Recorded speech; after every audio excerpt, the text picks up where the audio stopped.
Tucker Carlson has undergone a strange radicalization. He used to be kind of a textbook libertarian. He'd rail against seatbelt laws and smoking bans, and he hated the nanny state. I am completely upfront about my political biases. I am a right-winger, sort of a libertarian right-winger. I mean, I've been like a lifelong self-identified libertarian. Limited government, lower taxation, individual liberty. But at some point along the way, that changed. That desire for freedom transformed into a desire for something else. If you heard him talk in the past 5 or so years, you've seen this shift made manifest. There's nothing free about this market. It bears no resemblance whatsoever to the capitalism we were promised in school. Big companies figured out the game. The model is ruthless economic efficiency. Amazon and Walmart for sure, and McDonald's and lots of other big corporations. Activist corporate America. They benefit from all the institutions that make business possible. It has made a small number of people phenomenally rich. Stand in their way and they'll crush you. They have no use for you or the country you grew up in. They have contempt for you and your family, your customs, and your faith. This system is indefensible. It creates nothing. It couldn't be uglier or more destructive. Tucker, whether genuinely or not, has full-throatedly embraced populist, anti-capitalist rhetoric. And while that would be a drastic enough shift to shock any time traveler visiting from the past, he's also become strange bedfellows with another surprising figure. Vladimir Putin. What was radicalizing for me was the city of Moscow. And it is so much nicer than any city in my country. It is so much cleaner, safer, prettier aesthetically. Its architecture, food, service. How did that happen? We're not even going to guess. That's not our job. We're just going to raise the question and wait for someone in charge to give us an answer. What is the answer? Unlike the United States, Russia does not have a late-stage finance economy. Russian oligarchs do not get rich from credit default swaps. They get rich from selling actual things that people need in order to live. The woke companies, Apple, MasterCard, lots of other American companies, are taking victory laps for their role in punishing Russia. You've just seen a handful of woke corporations crash a country and impoverish its citizens indiscriminately. What if one morning you woke up and they decided that you're Vladimir Putin and you must be erased? Could that happen? Don't think about it. Now, maybe you support a war against Russia anyway, but you should at least know that you're being lied to and manipulated, which you are. Oh, okay. Tucker's infatuation with an autocrat, one who invades other countries, wields enormous power over patently unfree markets, and fosters a populist far-right nationalism, reached new heights earlier this year when he visited Moscow to interview Putin in person. But rather than the fawning, lapdog fireside chat of an interview he conducted, he showed his true colors even more during a much smaller excursion. So a long-standing feature, maybe the longest-standing feature of Cold War propaganda in the West, was the Soviet grocery store. So we thought it would be interesting to take a look at a contemporary, modern-day, 2024 Russian grocery store, 2 years into sanctions. Tucker's trip to the market, aside from being a hilarious glimpse into just how insulated he is from the lives of the common man he loves to claim he is interesting because we've actually seen the power of the grocery store before, and it proved the exact opposite of Tucker's point. Let's rewind.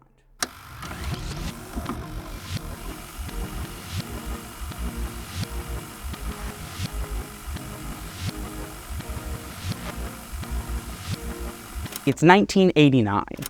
The Berlin Wall has fallen, the Soviet Union is on its last leg, and the first ever parliamentary opposition to the Communist Party has officially been mounted. At its head is a man named Boris Yeltsin. He's no Milton Friedman, but he is a liberal reformer. In September, Yeltsin's on a diplomatic excursion to Houston, Texas, to take a tour of NASA facilities. So he goes to the Johnson Space Center, and he's unimpressed. The Soviets have been building rockets for a long time, so he's like, big whoop. But after he finishes up at NASA, he decides, I'm not done yet. He's still curious about life in the US and wants to see what common people, not just government scientists, are doing. He has his handlers call up a local grocery store in the nearby suburb of Clear Lake, a store called Randall's. A new generation in grocery shopping is about to take place here in Lufkin. Randall's New Generation Store. That's why you'll say Randall's is your remarkable store. Remarkable store, remarkable store, remarkable His handlers talk to the manager and say, "Get ready, because in 10 minutes, Boris Yeltsin is coming." And sure enough, they randomly drop in on this suburban grocery store, and Yeltsin is mystified. When you shop at Randall's, He's looking at the produce, you'll find a spacious farmer's market with the largest variety and the freshest fruits and vegetables from around the world. fresh fish, A seafood shop with everything from fresh catfish to live Maine lobsters. the checkout counter, You can use cash, check, your ATM card, even Visa or MasterCard or Discover, whatever you prefer. and he's kind of in awe. In fact, I think you'll be pleasantly surprised at every turn when you tour your new Randall store. You see, at this time in the USSR, grocery stores are a symbol of its failure. Часто на продуктах можно увидеть мух. По полу и по столам ползают тараканы. Пища готовится некачественно, неаппетитно. Выбора в блюдах нет. Постоянные очереди. The US has been beating this drum for a while by the late 80s, but Yeltsin has never seen the alternative for himself. So he's like a kid in a candy store, and he kind of is. The Houston Chronicle reports that he looked especially excited about the frozen pudding pops.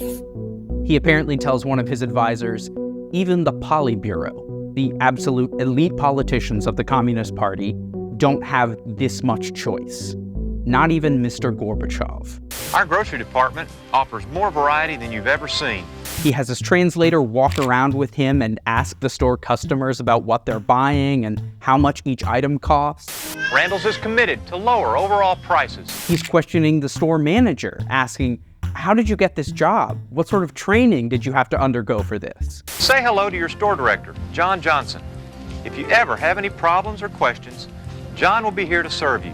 I'm happy to be a part of your community and looking forward to meeting each and every one of you. He tells his entourage that if the Russian people saw the conditions of US supermarkets like Randall's, there would be a revolution. Timothy Colton describes this moment in his biography of Yeltsin as when the last drop of his Bolshevik consciousness decomposed, and with it, the vestiges of his belief in the Soviet model. Well, that's the Randall story. Shopping like you've never seen before. That's why you'll say Randall's is your remarkable store. On the plane ride home, Yeltsin sat silent with his head in his hands, finally asking himself, what have they done to our poor people? What he saw in Houston lit a fire underneath him, and he started trying to implement all these liberalizing reforms because of what he'd seen at Randall's. Партия, так сказать, как бы встала, и бюрократический аппарат в особенности встал над народом. Затоптал чувство собственного достоинства человека.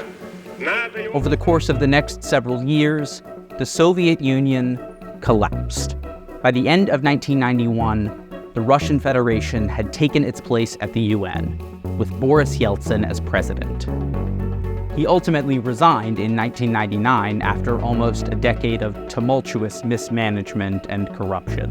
While he was a flawed leader, his successor would take even more drastic measures to consolidate power, which would allow him to become Russia's longest-serving head of state since Stalin, and find a fanboy in one Tucker Swanson McNear Carlson. Like Yeltsin, Tucker thought it would be a good idea to visit a grocery store 2 years into sanctions. To compare it to the Cold War propaganda he rightfully identifies the Russian grocery store as an example of. And while he claims to be a journalist, just asking questions, he ends up making more propaganda in the process. Populist, anti-capitalist, pro-Putin propaganda. But you should at least know that you're being lied to and manipulated. Oh, okay. He's amazed at the grocery carts that you can use with a coin deposit. The same carts that have wheels that lock while going up an escalator made just for them. Look, Ma, no hands. Features at grocery stores all over the world, including many in the United States. He points out that while we have to lock up our razor blades to prevent all the crime and theft in our overrun cities, in Russia they don't have to, as the camera zooms directly in on razor blades in anti-theft packaging. And this is Russian wine. It's from Crimea, which not only has the warm water naval base, but also is the source of most of the grapes in this part of Russia for wine. So it's apparently pretty good. Oh, it's also an unlawfully occupied and annexed region of Ukraine, but Tucker doesn't really like to talk about that. It's impolite to bring up your gracious host's war crimes. I went from amused to legitimately angry. So we were guessing what this would cost. Everybody hears from the United States buys groceries, and we didn't pay any attention to costs as we were just putting in the cart what we would actually eat over a week. It was $104 US here. And that's when you start to realize that ideology maybe doesn't matter as much as you thought, corruption. Tucker fails to mention that that cost adds up to almost 60% of the weekly average Russian wage, in contrast to the 11% the average American spends of their disposable income on groceries. So this doesn't prove anything. But his point isn't to prove anything. And it isn't even to ask questions as a journalist. It's to bombard you with an image that ignores the stranglehold the Russian state has on free exchange, how it discriminates against those it deems unworthy of being a part of society, and the fact that Putin, dissatisfied as he was with Tucker's interviewing skills, was no doubt pleased at how beautiful he made his grocery stores look. While Tucker's grocery store visit doesn't come off quite as bad as the trip to a Potemkin village, it's a disingenuous fraud compared to Yeltsin's, and we shouldn't let him claim to know what is best for anyone. And coming to a Russian grocery store, the heart of evil, and seeing what things cost and how people live, it will radicalize you against our leaders. That's how I feel anyway, radicalized. We're not making any of this up, by the way, at all. Yeah, they are.